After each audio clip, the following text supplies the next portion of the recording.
Hello friends, welcome to my channel easy food zone. আজকে আমি নিয়ে এসেছি বাদামের চিক্কি বা বাদামের খাজা। আমি কড়াইতে পরিমাণ মতো গুড় দিয়ে দিচ্ছি। এবারে আমি গুড়টিকে খুব ভালোভাবে মেল্ট করে নেব। পরিমাণ মতো গুড় দিয়ে দিয়েছি। এবারে আমি এতে দিয়ে দিচ্ছি হাফ চামচ পরিমাণ বেকিং সোডা। এবারে এটা আমি আস্তে আস্তে করে নেড়ে নিচ্ছি যাতে এটা খুব সুন্দরভাবে মিশিয়ে যায়। তো এবারে কিছুক্ষণ নাড়ার পরে গুড়টি ধীরে ধীরে গলতে শুরু করেছে আর এটা খুব সুন্দর একটা ফ্লেভার আসছে। তো এবারে আমি আগে থেকে ভেজে রাখা বাদামগুলো, তো সবগুলো বাদাম আমি দিয়ে দিয়েছি।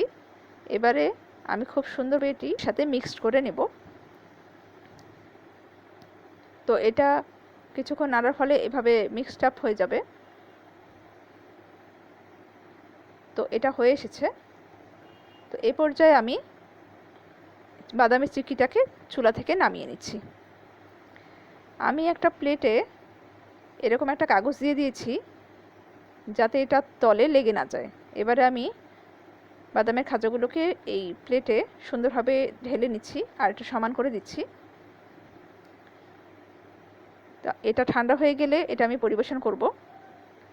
তো বন্ধুরা, তোমরাও যদি এইভাবে সুন্দরভাবে বাদামের খাজা বানিয়ে খেতে চাও তাহলে আমার ভিডিওগুলো দেখতে পারো।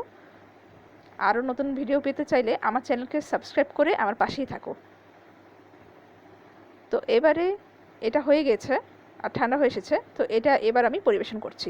তো বন্ধুরা, তৈরি হয়ে গেল আমার সুস্বাদু বাদামের চিক্কি। তো বন্ধুরা, আজকে এ পর্যন্তই। তোমরা সবাই ভালো থাকো। Bye bye.